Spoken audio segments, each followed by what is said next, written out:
Hey everyone, welcome back to my YouTube channel, and today I'm doing another interview. My guest today was on The Next Step. They played the character of Zach. As well as being on The Next Step, they have also appeared in Zombies 2. It is with great pleasure that I welcome Luke to my YouTube channel, who's going to be telling us more about his dancing career and maybe some behind the scenes stories too. Hi, my name is Luke ZULIANI, 25 years old, and I'm a professional dancer in Toronto, Ontario. Thank you so much for coming, Luke. So today I'm going to be interviewing you. I've got questions based on your dancing career and also about some things that you've been in. So my first question for you is, when did you first get into the dancing industry? I got into the dance industry at a really early age. My mom was a dance teacher and my aunt owned a studio. So at 2 years old, I was in the studio dancing, starting up. Funny story is that I think the day after I was born, my mom had me at a dance competition, holding me in one hand and my brother in the other. So I was kind of born into this industry. Took a few years off when I was around 8 to play hockey, do kind of the sports thing. Then at like 12, I got back into it. And at 16, I kind of looked at the industry and said, yeah, I think this is something I could do and something I really love to do, and started pursuing it from there. Yeah, that sounds great. What style did you get into when you first started dance? When I started, my mom dropped me into jazz, tap, ballet class, and I did like acro as well. And I did all that till I was about 8. When I got really back into it, it was tap and hip hop. I was always a tap and hip hopper. Those were the two styles. Awful to say now that I'm older, but those were the two styles as a kid. I was like, yeah, these are guy styles. I can do these. These are fun. And then as I started getting older, I started doing jazz, lyrical, acro, contemporary ballet, and then kind of stumbled into it all. But now that I'm older, I'm very much into tap and all street styles. Yeah, that sounds great. How old were you when you considered it, like, going into it professionally?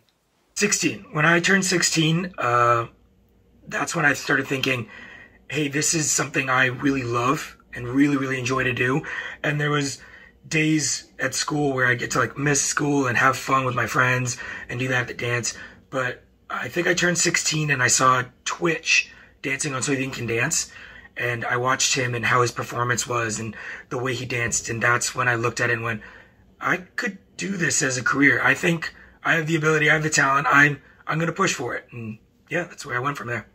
Yeah, how fantastic. In 2013, you played Zach on The Next Step. What was that experience like for you? It was a really fun experience. I got the audition through a competition. I was at a solo competition called Solo Heat, and Amy Wright was one of the judges, and they were giving you one scholarship or one audition scholarship to get through to the second stage of the Next Step auditions. So I jumped into that. When I got on set, I knew a lot of the people from when I was dancing. Isaac, I'd known since I was a little kid. Trevor, I'd known running around when I was younger. I knew a lot of the girls, didn't know them by name, just from being at competitions. The funny part is, one of the girls was actually my little cousin's babysitter when I got there. So that was a really funny coincidence. But it was a really fun time on set. The days I was on were it was very different from normal sets that I've been on. It was very much, hey, we're going to set the camera up this way and just stretch, have fun, talk to your friends, do some things. I was like, oh, cool. Then they flipped the cameras around. We did the whole thing again. Stretch, have fun, talk to your friends. And then it was a lot of sitting around, though. It was my first ever time on set. Very much a lot of sitting around, early mornings. I think my first call was 4 a.m. And then I sat around till like 8 a.m. to actually be on set. And then a lot of the times we'd be off set, sitting, talking to the crew and the cast and sleeping. A lot of the times they're learning new tricks. I think me and Trevor were doing backflips at one point, just in one of the back corners, just learning new sets, learning new tricks, having fun like that. So it was a really great experience and a great way to get started into the industry. Yeah, it sounds like it was a really fun experience for you, and it sounds really great. Do you have any advice to people who want to get into the dance industry? There is a million things I could say to people. Some of the biggest advice I ever got, though, was good dancers don't book, smart dancers book. Meaning you don't have to be the best in your craft at everything. Don't get me wrong. Train, study, have fun, do that. But be a smart dancer when you're dancing. Be the people that people want to be on set with. Be professional in classrooms. If you're taking a friend's class, don't take it for granted. Be exactly professional. Like, if I was taking my best friend's class and I was taking a class from, see, one of my idols, Twitch, I act the exact same in both rooms because you never know who's watching. Anybody can be your boss the next day. So good dancers don't book, smart dancers book, and take risks. Go to a class you're not comfortable with. Go and have fun and do these things. Don't be like me when I was a kid and be like, oh, I'm only going to do the guy styles. No, train in everything. Have fun. Find what really is your niche and then grow from there. It's all about trial and error. You're never going to be great on the first day. If you think you're great on the first day, you're probably the worst in the room. Worst to say it, but try your hardest. Keep moving at it. There's going to be some stumbles in life. You're going to get days and months and weeks and years where you're not booking anything.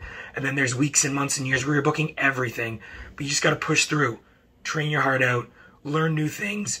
Take classes from everybody.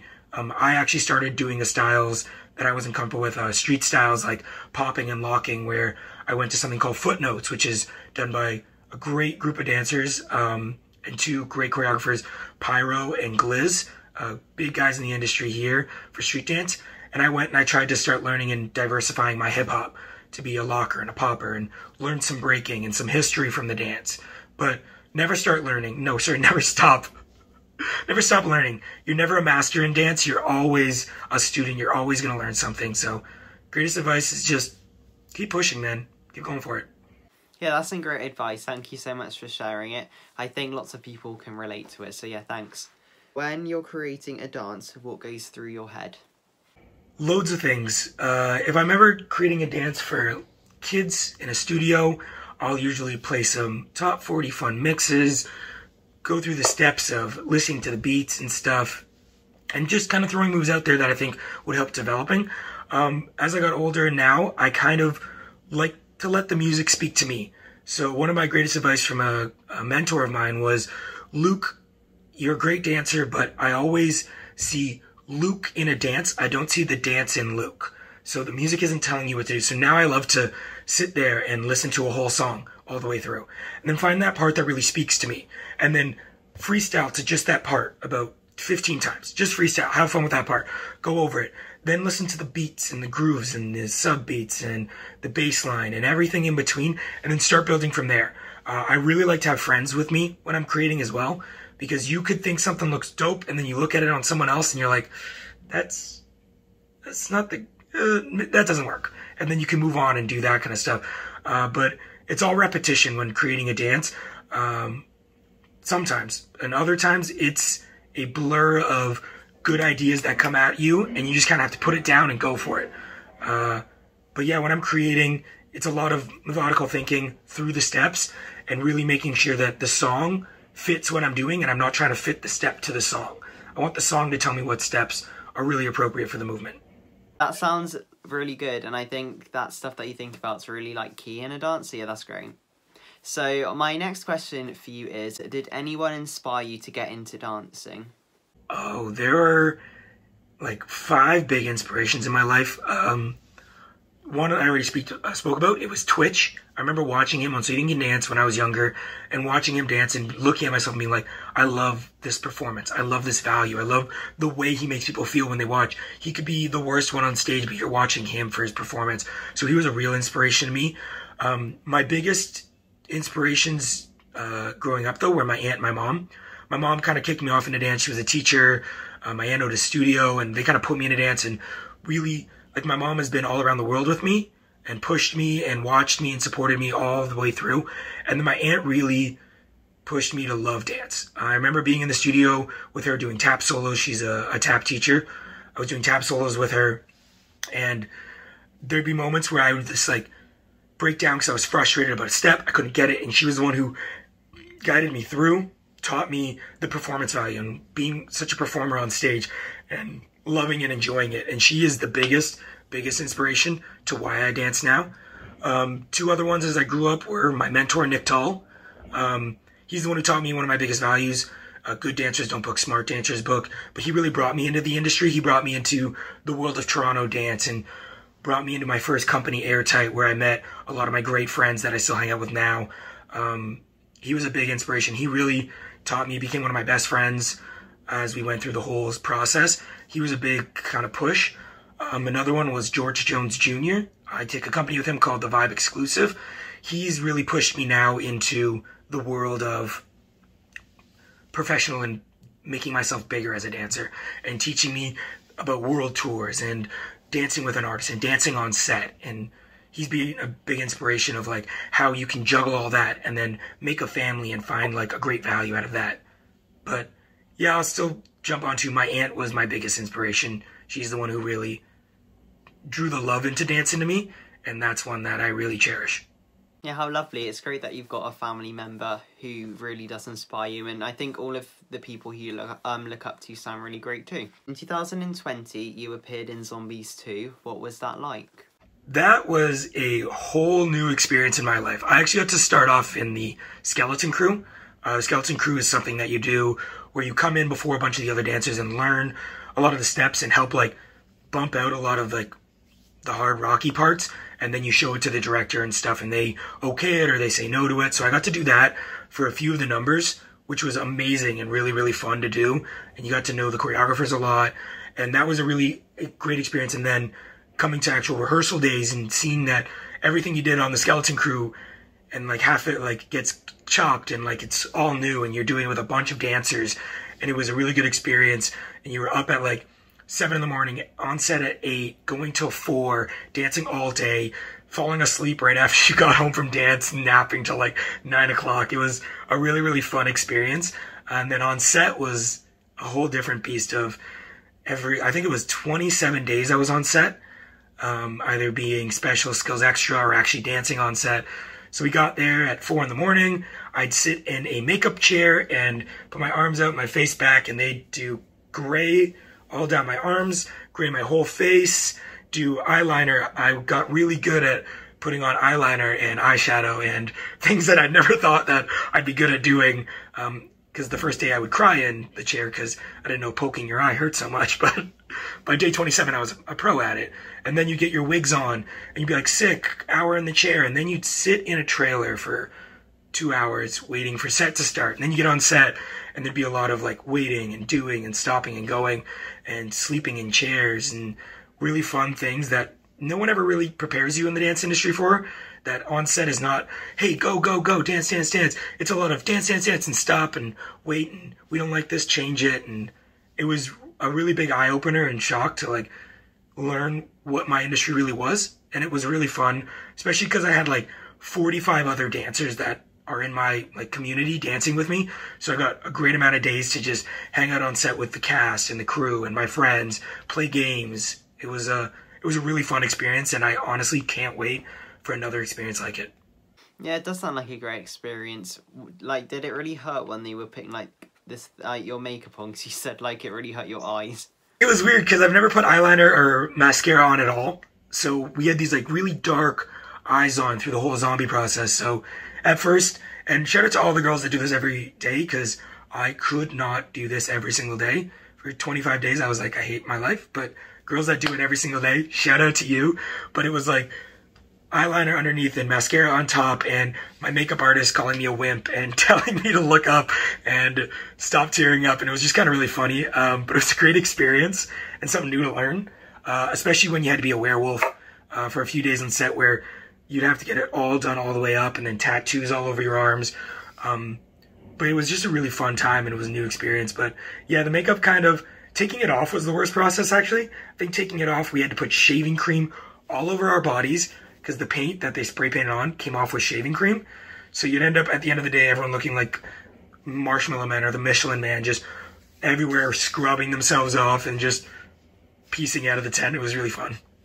Yeah, it does sound really funny. It sounds like a lot of work went on to like all the makeup and all of the costumes. So yeah, that sounds really good. Yeah, it was a lot of work, but worth the work. The final product and seeing myself on a screen. Yes, I wasn't a main cast or like, but my family loved it. My little cousins love it. My mom got the DVD for Christmas and she was like, this is great. I can have it forever. I'm like, Mom, I'm in like 20 minutes of the movie. She goes, I don't care. It was awesome and fun. I was like, it's just great to see how it like people respond to it. Yeah, fantastic. What was the audition process like for the next step? My audition was a bit different. So I was on season 1 of The Next Step. So it was really just starting off. So they were really trying to find their characters, like their main real core characters and everything. So I got my audition actually through a event called Solo Heat. It was represented by Fever. Amy was a judge there, and they gave a word out at the end for a chance to go to the audition, and I got it. Went to the audition. It was at the National Ballet School in Toronto.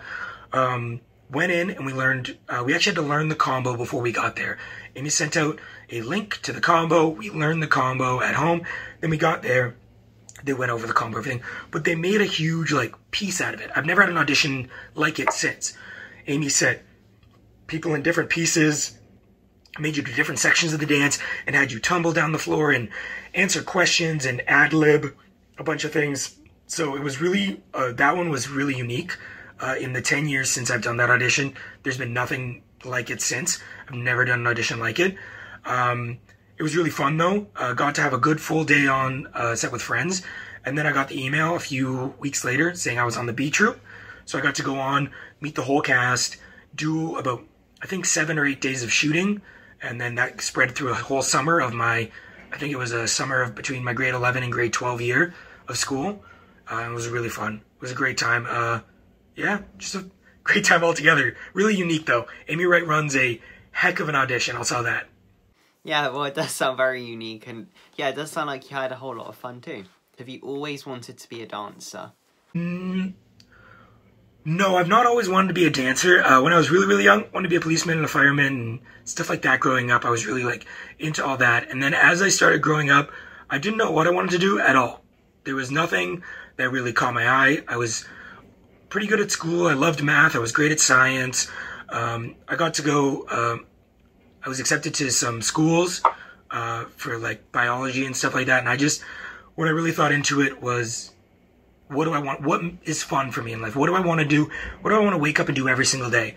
And at 16, 17, dance seemed like something great for me to do, but it was never a for sure thing.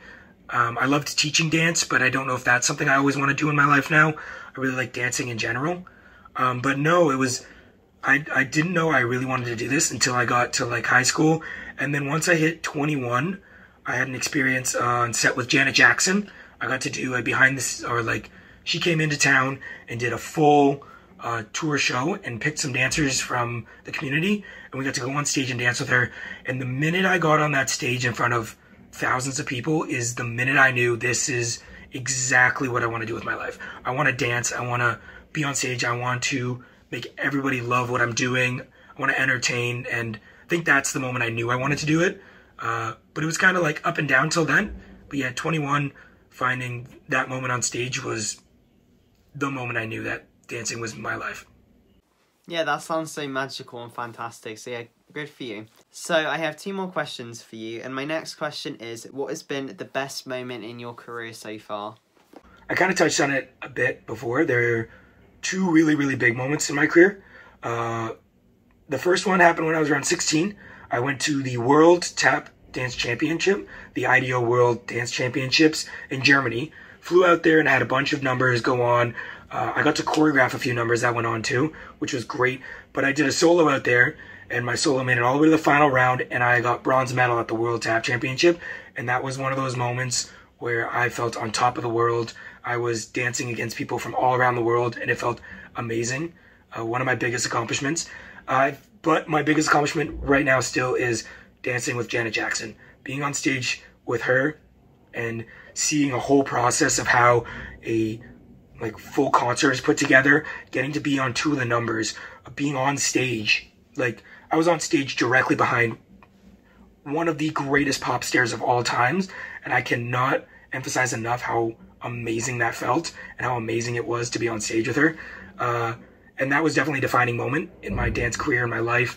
Just, it made my dreams, and it totally told me exactly what I want to do, which is dance and perform for people and make them feel great when they watch a concert and just make the whole thing one big great experience. Yeah, it sounds like it was kind of an incredible way to find out what you wanted to do on a huge stage with like an amazing famous person. Yeah, and it was kind of like out of the blue too. My teacher Nick Tull knew one of the choreographers for it, Gil. He was the head choreographer, and he had been doing a masterclass on like a Monday night. He was doing a masterclass for everybody, and he's like, "Hey, you need to be there." And I was like, "I need to be there?" He goes, "You need to be there." And I'm like, "Okay, I'll go." Did the masterclass, was gonna go anyways, had a great time, and then at the end of the masterclass, he's like, "Hey, we're gonna actually ask about 15, 20 of you to stay for a special thing." asked 20 of us to stay. We all stood there. And he's like, hey, how would you guys like to dance with Janet Jackson? And I was like, floored. He's like, what? He goes, yes, Janet's in town, and we'd like all of you to be on stage for her concert. And I was like, then we had a whole 4-hour rehearsal that day to get one number done, Rhythm Nation. And it just, yeah, from there on, it was just like, wow. That's all I can say about that whole experience. Yeah, it does sound like a wow moment, 100%. So I have one final question for you. This is my favourite question to ask everyone, and it is, do you have any dancing stories? There's two big ones in my life. One was I was competing in a competition when I was about 17, 18. Actually 16, 17, I think. Went on stage after this great number. It was a Michael Jackson number that went on stage before us. And when I tell you that this number should have been on Broadway, this number should not have been at any competition, should have been on stage performing for people, and we had to go on right afterwards, and I was scared to death. And I was like, hey, I have to start throwing cool tricks and pushing myself. So I went on stage, did the starting minute and a half of my number, and I tried to do a full backflip before I was able to do a full backflip. And I landed directly on my nose, on stage, in front of 100 people. When I say my head went, bounced off the stage, there's videos that my friends will bring up every time my birthday comes around and replay it for me. And I had to do another 10 minutes of the number with my eyes completely watering and my nose puffed up. And it was awful and embarrassing, especially because my friends bring it up a bunch of times. That was one of those big embarrassing dance stories. Mostly because my friends bring it up constantly and just replay it for me and go, remember when you tried to do a backflip? And I was like, yeah, great. And another kind of embarrassing story, I think less embarrassing, more just funny, was I was talking to one of my dance teachers at a dance competition. Me and her were facing each other and talking, and behind me were a few girls whispering and talking behind me, and I had no idea what was going on. My dance teacher was laughing at me and looking at me strange, and I was like, what's going on? Some girl tapped me on the shoulder, turned around, and she says, hey, you're a really, really good dancer, giggles, and like runs away. And I was like, what just happened? I'm like a 15-year-old boy, turn around, and two of my dance teachers are crying and laughing on the floor. I'm like, what's wrong? They go, these girls have been standing behind you for about 7 minutes trying to talk to you, and you were talking, and they just couldn't build up the courage, and they finally just tapped you, said one word, and left. And I thought that was a really funny story from when I was younger. One of my favorite stories from the next step was one of the main girls. I remember being on set. Two stories from the next step, actually. One was, I remember being on set, and we're doing a bunch of things, and we go to our waiting room, and we're waiting. One of the girls gets called off, told to go in the waiting room. She goes, she pulls out the crash pad that we used to flip on, grabs a blanket and a pillow, lays down, falls asleep. And we're sitting there backstage like, aren't we supposed to be ready to go on, whatever? She's asleep. They call her name. She gets up, does her makeup a bit, and goes back on set. 25 minutes later, she comes back, does the exact same thing. Lays down on the crash pad, falls asleep. And for a 16-year-old boy who had never been on set, this was crazy. I was like, what is going on? She just fell asleep on set. I was so confused. That was a funny one. And then another really weird funny one was this last time I was on set, I had a speaking part for, and I had to act all cocky and say I love doing things and then do a backflip. And I remember saying the line like 3 or 4 times, and the guy just looking at me and going, that's good, but try and be cockier, try and be cockier. And I was like, okay. Finally said my line really cocky, did a backflip, smiled, looked around the room, and then they had to redo the take because 2 of my friends behind me fell to the floor laughing because they thought I looked like an idiot trying to be the coolest man in the room, and they couldn't hold the laughter in. I think it was Isaac and someone else, Trevor, I think. No, it was definitely Isaac. They fell to the floor laughing, and I was like, okay, guys, I did the set, and they had to make me redo it like 3 other times. Which was kind of embarrassing because I don't really act. I'm not the greatest actor, so me trying to be an actor and do stuff was really weird, so my friends just couldn't hold it in. So that was a good time too, on set. Yeah, they sound like some really funny stories. Thank you so much for sharing them. So we have came till the end of the interview now, and it's been great finding out more about yourself, your experiences, your advice, and your story. So it's been lovely talking to you today. It was a great time. Thank you for having me on, and hope to see more great videos from you. Oh, thank you so much. It has been a pleasure talking to you. And also thank you to everybody who has watched this video. I hope you enjoyed it. Remember to like, comment and subscribe. I'll see you next week for another interview. Bye everyone.